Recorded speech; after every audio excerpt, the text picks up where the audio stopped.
Unidad número 6. Interacciones de la materia. Reacciones químicas. ¿Qué es una reacción química? Es un proceso en el que una sustancia o sustancias cambia para formar una o más sustancias nuevas. Cada reacción química está representada por una ecuación química que utiliza unos símbolos específicos para mostrar qué es lo que sucede en una reacción química, separando así los elementos iniciales o reactivos de los elementos finales o productos.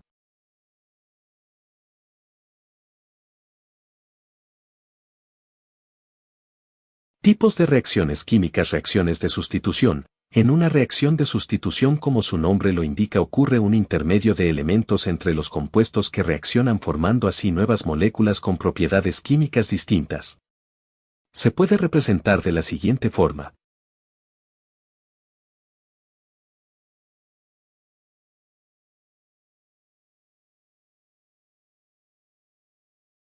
Reacciones de óxido-reducción son aquellas en las que ocurre un cambio en los estados de oxidación de un elemento entre los reactivos y productos. Este cambio en el estado de oxidación se refleja como una pérdida de electrones, oxidación, o una ganancia de electrones, reducción, tomando en cuenta que la suma de los estados de oxidación en una molécula no cargada debe de ser cero.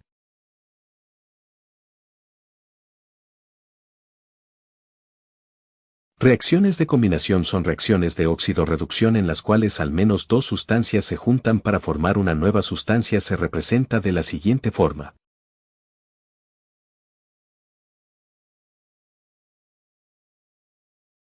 Reacciones de descomposición son reacciones de óxido-reducción en las cuales una molécula más compleja se descompone en dos o más moléculas más sencillas.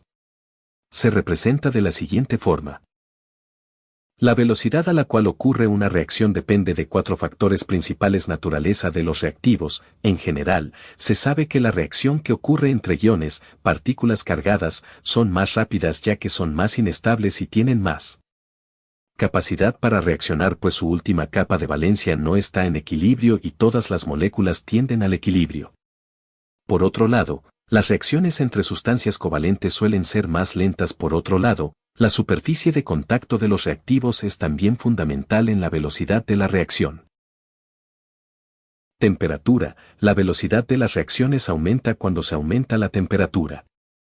Esto se debe al movimiento que tienen las partículas. El movimiento será mayor entre mayor sea la temperatura, por lo tanto posibilidad de estas partículas choque y reaccionen en más alta.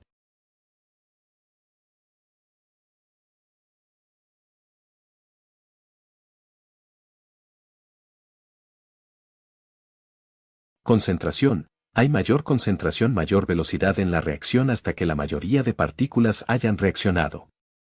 Es un principio parecido al de la temperatura. Si hay más partículas disponibles será más fácil el choque entre ellas.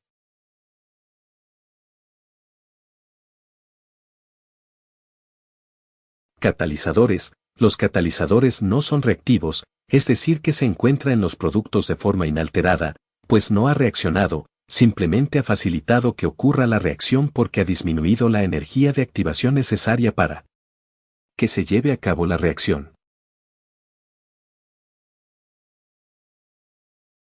La teoría de las colisiones es una forma de intentar explicar cómo se juntan los reactivos para formar nuevos productos.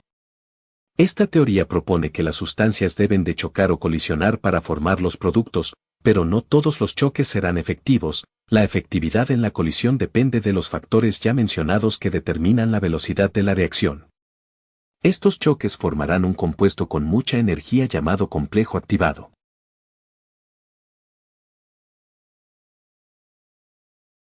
Esta etapa es intermedia, imperceptible en el tiempo para mayoría de reacciones ya que es un compuesto con mucha energía y muy inestable que pasará a formar los productos. La energía de activación es la energía mínima que deben de poseer las moléculas para que la reacción se produzca. Una vez se alcance esa energía, ya sea por la misma naturaleza de los reactivos o por el uso de un catalizador, se llevará a cabo la reacción y se formará el complejo activado y posteriormente los productos.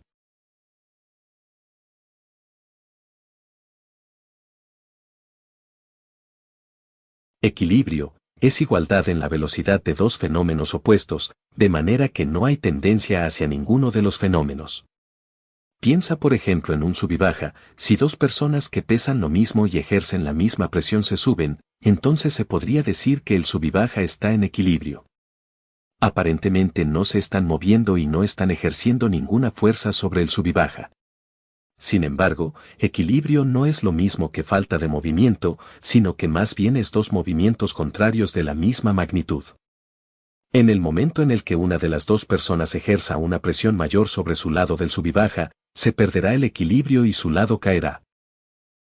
Algo similar ocurre en el equilibrio químico. El equilibrio químico aparece cuando los reactivos en una ecuación química se descomponen a la misma velocidad de la que se forman los productos y viceversa. Es decir, la concentración de los productos y reactivos es constante en el equilibrio. Cuando una circunstancia rompa este equilibrio, habrá una tendencia, ya sea a los productos o hacia los reactivos.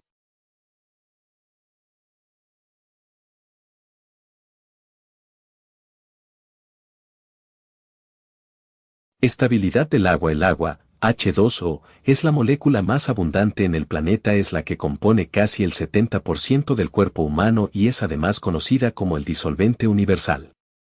Todo esto se debe a las distintas características de la estructura química del agua.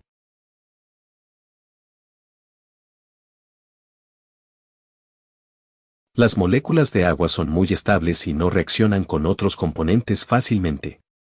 La estabilidad del agua viene dada por su unión intramolecular en la cual el oxígeno completa sus 8 electrones de valencia al unirse con los 2 hidrógenos.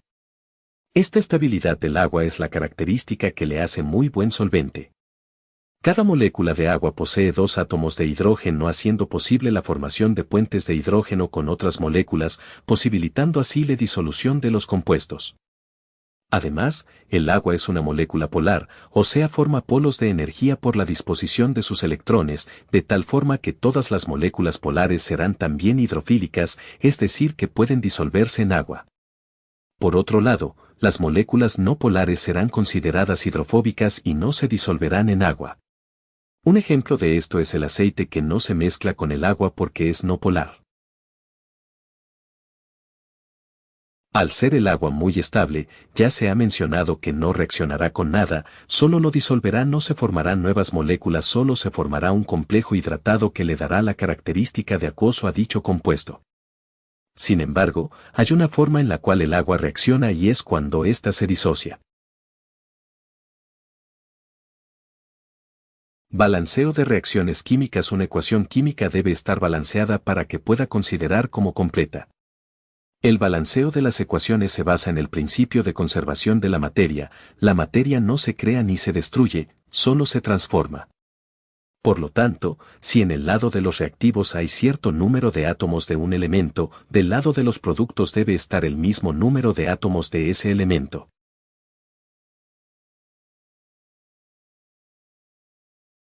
Para que esto se cumpla, se debe balancear una ecuación, es decir, añadir los coeficientes que hagan falta, tanto en el lado de los reactivos como en el de los productos, sin cambiar el sentido de la ecuación, para que el conteo final indique la misma cantidad de átomos de cada elemento en cada lado de la ecuación. Existen distintos métodos para balancear una ecuación. Uno de ellos, el más preciso, es el método de balanceo Redox, en donde se indica los coeficientes de óxido de cada uno de los elementos. Para el método Redox, es preciso entender antes los conceptos de oxidación, pérdida de electrones, y reducción, ganancia de electrones. En la mayoría de las reacciones químicas ocurre un proceso de óxido-reducción, pues hay un elemento que ha perdido electrones y otro que los ha ganado. Sin embargo, existe un método más sencillo que es muy útil para la mayoría de reacciones y es el método de balanceo por tanteo. También existe el método algebraico para balancear ecuaciones químicas.